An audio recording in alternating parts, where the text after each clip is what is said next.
नागपुर शहर में लगातार गौ तस्करी जारी है। ऐसे में कोराडी नाके पर इंडिगो गाड़ी में गायों को ठूस कर ले जा रहे आरोपियों को बजरंग दल कार्यकर्ताओं ने पकड़ लिया, जिसके बाद परिसर में तनाव का वातावरण निर्माण हो गया। इस बीच आरोपियों की बजरंग दल कार्यकर्ताओं ने पिटाई कर दी। इस मामले में कोराडी पुलिस ने इंडिगो में गाय भरकर ले जा रहे आरोपियों को पकड़ने वाले गौरक्षकों पर 307 के तहत मामला दर्ज किया, जिसके बाद बजरंग दल कार्यकर्ताओं ने कोराडी पुलिस की कार्यप्रणाली पर सवाल उठाए। लगातार गौ तस्करों को पकड़ने का कार्य गौरक्षक करते हैं। ऐसे में गौरक्षकों पर जो 307 के तहत मामला दर्ज किया गया है, उसे वापस लेने की मांग बजरंग दल के कार्यकर्ताओं ने की है। यदि मामला वापस नहीं लिया गया तो बड़े आंदोलन की चेतावनी बजरंग दल कार्यकर्ताओं ने दी है। ये आज का जो भी आरोप लगा के कोराडी पुलिस स्टेशन वालों ने आरोपियों को यहाँ पेश किया था, तो उसमें तो ऐसा है कि गौ माता को बचाने गए, उसको तो पूरा पुलिस इन्वेस्टिगेशन वालों ने साइडलाइन कर दिया और झूठा ही हम लोगों पे आरोप लगाया कि तुम सब लोगों ने 307 की घटना को वारदात दिया है।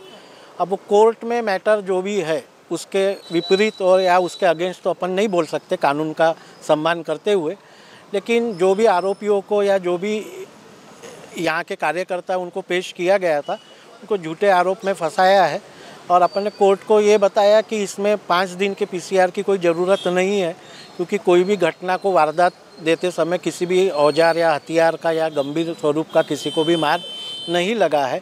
और पुलिस वालों ने जो भी इन्वेस्टिगेशन किया है उसमें हमने सपोर्ट किया है, जिसको कोर्ट ने मानते हुए 2 दिन का तो पीसीआर दिया हुआ है और वो फॉर्मली कोर्ट को देना लगेगा, तो जिसके अगेंस्ट हम अभी कुछ भी नहीं बोल सकते। लेकिन एक चीज़ है कि जितने भी लोगों को यहाँ फंसाया गया है उसमें जो कंप्लेनेंट है वो खुद एडमिट कर रहा है कि एक छोटे से कार में मैं 6 जानवरों को लोड करके ले जा रहा था। इससे उसकी मानसिकता समझ में आए, कोर्ट को ये अपन ने बताया कि आप इससे उसकी मानसिकता देखो कि एक छोटे से कार में 6 जानवर वो ले जा रहा था, तो वो किस पर्पज़ से ले जा रहा था, ये चीज़ इससे काफ़ी क्लियर होती है। भले ही हम शब्दों में उसको बयान नहीं कर सकते हैं, तो आरोपियों के साथ न्याय होना चाहिए।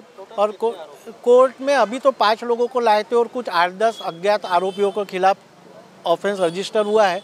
अब अज्ञात जो भी है उनका नाम धीरे धीरे पुलिस वाले अपने इन्वेस्टिगेशन में अगर सामने लाते हैं तो वो भी पहले ही बोल दे रहे कि वो तो ज़बरदस्ती फंसाए गए लोग रह गए। ऐसा कोई 4-5 लोगों के ऊपर किसी ने भी इस प्रकार के घटना में किसी का भी हस्तक्षेप नहीं था। अब घटना हो रही, उसको देखने अगर कोई खड़ा हो गया है तो पुलिस वाले उनको अगर झूठा आरोपी बनाते हैं तो कानून है, उसके लिए सबका ध्यान रखेगा। जिस गुने में कोराडी पुलिस स्टेशन में विक्टिम को जो एलेक्सिस की सुविधा दी जा रही है, ये शक पैदा करती है। मेवा मेडिकल ले जाया जा सकता था, सारे आला ऑफिसर वहाँ पर है, मेवा मेडिकल क्यों नहीं लेके गए और छोटी सी हादसे के लिए उसको एलएसीसी में एडमिट किया केस को कॉम्प्लिकेशन करने के लिए। पुलिस को मालूम रहने के बाद भी पुलिस उस तरीके से कार्रवाई नहीं कर पा रही है। पुलिस की क्या मजबूरी है पुलिस ही जानती है। गौ रक्षकों को तंग कर रही है और गोवध करने वाले को साथ दे रही है। को बार अनेक हिंदू संगठनों की तरफ से माननीय पुलिस कमिश्नर को ज्ञापन दिया गया है कि नागपुर में गौ तस्करी हो रही है। ईद के समय पे भी बार बार उनको बताया जाता है और दूसरे त्यौहार जो उनके दूसरे गैर हिंदुओं के जो त्यौहार आते हैं उस पर भी हम बार बार ये जानकारी उनको देते हैं। उसके बाद भी गौ तस्करी हो रही है, तो ये कहीं ना कहीं पुलिस प्रशासन के ऊपर सवाल खड़ा करता है। पहले टैंकरों में गौ तस्करी होती थी, ट्रक में गौ तस्करी होती थी, अभी देखने में आ रहा है कि छोटी छोटी गाड़ियों में गौ तस्करी हो रही है। ये पहला केस नहीं है, ऐसे कई केस सामने आ गए जो गौ रक्षकों की संज्ञान में लेते हुए पुलिस को जानकारी दे के कार्रवाई भी कराई है। प्रत्येक दिन ऐसा अखबार में भी आ रहा है। उसके बाद भी अगर गौ तस्करों पर नकेल नहीं कसी जा रही है तो प्रशासन के ऊपर सवाल उठता है। ऐसे गौ तस्करों के ऊपर कार्रवाई करने के बजाय अगर वो गौ रक्षक जो गाय को अपनी माता मानते हैं उनके ऊपर ऐसे छोटे से केस में 307 की एक बड़ी कलम अगर दाखिल करती है तो पुलिस की मंशा हमें समझ में आती है कि वो गौ तस्करों के ऊपर कार्रवाई नहीं करेंगे, गौ रक्षकों के ऊपर बड़ा से बड़ा केस लगा के उनको जेल में डालने का काम करेंगे। ये मंशा उनकी बिल्कुल स्पष्ट है। हमारी प्रशासन से मांग है ऐसे जो गौ तस्कर हैं उनके ऊपर तुरंत कार्रवाई की जाए, NSA लगाया जाए, रासुका उनके ऊपर लगाया जाए, क्योंकि ये पहला केस नहीं है, ये बार बार ऐसी घटना घट रही है। तो ऐसे गौ तस्करों को पहचान करके उनकी गाड़ियां जब्त करे और उनके ऊपर रासुका लगाए। और गौ रक्षकों के ऊपर जो सिर्फ वहाँ पे विरोध प्रदर्शन करने पहुँचे जानकारी मिलने के बाद उनके ऊपर 307 लगाना ये न्याय संगत नहीं है। जिस हिसाब से हमारे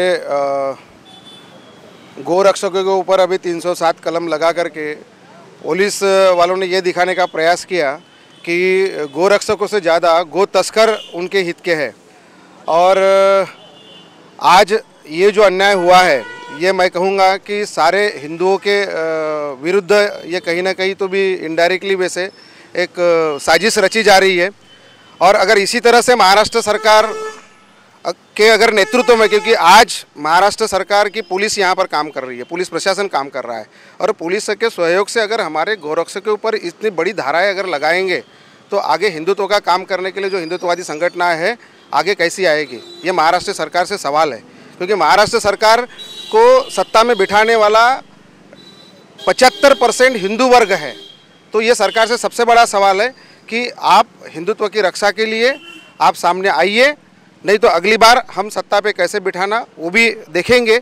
दूसरी बात कि अगर 307 कलम अगर नहीं हटाई तो हम लोगों की ये तैयारी है, जितने भी हिंदुत्ववादी संगठन आज यहाँ पर खड़े हैं, कि हम संविधान चौक में जाकर के एक बड़ा आंदोलन करेंगे और महाराष्ट्र की डीजी के ऑफिस में हम रक्षाबंधन के दिन बड़ी 101 किलो की चूड़ियाँ के बॉक्स हम भेजेंगे और रक्षाबंधन के दिन वो चूड़ियाँ पहनाने का हम संदेश देंगे।